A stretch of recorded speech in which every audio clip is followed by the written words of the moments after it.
Coming off a 4-0 sweep at WagerTalk on Saturday, how about a bonus Power 5 for you here on Sunday? I've got 4 college basketball games to talk about, including our first conference tournament getting underway, plus T-Wolves Suns in the NBA. That game will be on ESPN. Just 2 and 3 with the free plays yesterday. Sorry about that. Tennessee winning, yet not covering. Obviously, a bit of a bummer. Nevertheless, I'm running through today's free plays. Feel free to smash that like button when you are in agreement. Always appreciate the support. Let me start with an early one, noon Eastern time. South Florida hosting Florida Atlantic. Boy, was I wrong about this FAU team when I broke them down on the college basketball tip-off show on Thursday. Coming off back-to-back losses, Owls were home hosting North Texas. Thought getting them at a near pick-em price was a good deal. Turns out it was not. FAU lost that game 71-61. They're obviously now losers of 3 in a row. They failed to cover 5 straight as well today. They're at a South Florida team playing its final home game of the season. Yesterday, I had great success backing teams playing their respective final home games. The thought process is you should get an extra inspired effort in these spots from the home team. Last time seniors getting to play in front of their home fans. And I'll back USF getting 2.5 here. They're looking to bounce back from back-to-back losses themselves. The most recent coming at Temple by just 2 points. That game was decided at the buzzer. It's also a big revenge spot for the Bulls. They lost by 25 down in Boca Raton back in January. So take the motivated short home dog in that one.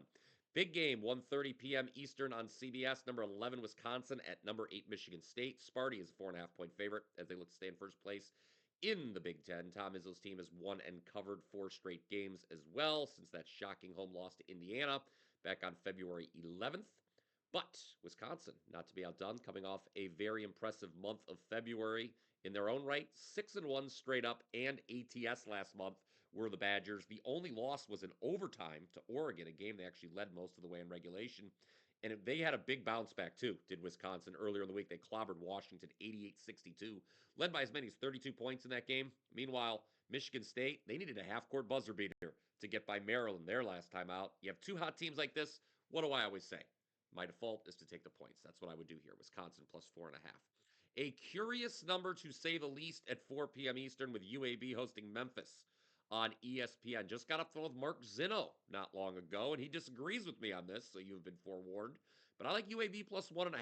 The Blazers have the highest offensive rating in the American Conference, so theoretically, they should be able to trade points here. Now, I know UAB got run out of the gym the first time they played the Tigers, lost 100-77, as a matter of fact. But do we really think Memphis is going to shoot 62% from the floor again this time on the road? I do not.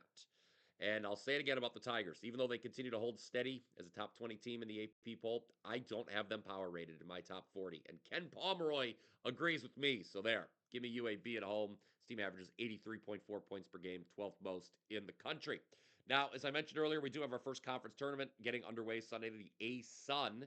Note, both of tonight's first round matchups neutral site games. In each instance, they're being held at the campus of the team the winners will face. In this particular matchup that I'm about to get into, North Florida versus Austin Peay. The game is taking place in Florence, Alabama, as 2-seed North Alabama awaits the victor.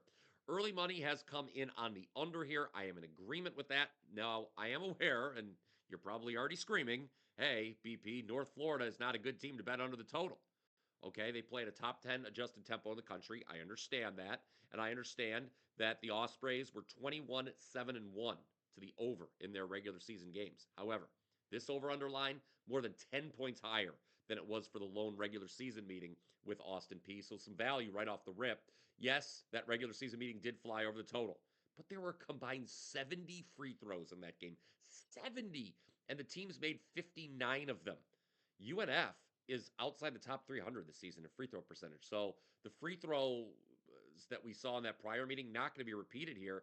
In fact, these teams get to the line at the second and third lowest rates in the entire A-Sun. Austin Peay doesn't turn the ball over much, and provided they try to slow the pace of this game down, they'd be smart to do so. I expect the under to cash. So there you go. That's college hoops for Sunday. Oh, yeah, by the way, I have a 5% max bet currently available on my page, wt.buzz/pp. Coming off the 4-0 sweep on Saturday, and all 4 winners were in college hoops. I am a perfect 6-0 now the last 2 days, 25-8 overall the last 11 days, running really hot in college hoops, 24-9 last 33 there. So hop on board that 5% play while it's still available. I'll just go through Suns T-Wolves real quick to close things out here. Only NBA talking point on the show today, 9:30 Eastern on ESPN. Phoenix, they've been hideous at the betting window, no doubt about it. 21, 38, and 1 against the spread. That's the worst ATS record in the entire league. So guess what? I'll take them here, -2.5. It's the fourth straight road game for the T-Wolves. They've lost the previous two, and that was after having to pull off a miracle rally from down 25 to beat OKC to start the trip. It's also a big-time revenge spot for the Suns, not just for the two losses to Minnesota earlier this year, but for being swept in the first round of last year's playoffs as well. Yes, a hold your nose situation. Take Phoenix. They're going to cover a couple of them this year. I promise you the rest of the way. All right, recap of the Power Five for Sunday. I like USF getting 2.5 at home against Florida Atlantic. I like Wisconsin getting 4.5 at Michigan State. I like UAB getting 1.5 at Memphis. Take the under in North Florida, Austin P. That's 160.5. I got that at free play, currently posted at my page. And then in the NBA, we'll lay the 2.5 with Phoenix against Minnesota. Again, go ahead, comment down below with your thoughts. Don't be shy to let us know what you are betting on Sunday. Always enjoy seeing that. And you don't want to forget about that 5% play I mentioned in college basketball for today, wt.buzz/BP. Perfect 6-0 the last 2 days, coming off the 4-0 sweep on Saturday, 25-8 run the last 11 days. Make sure you click subscribe. And until next time, let's cash some tickets.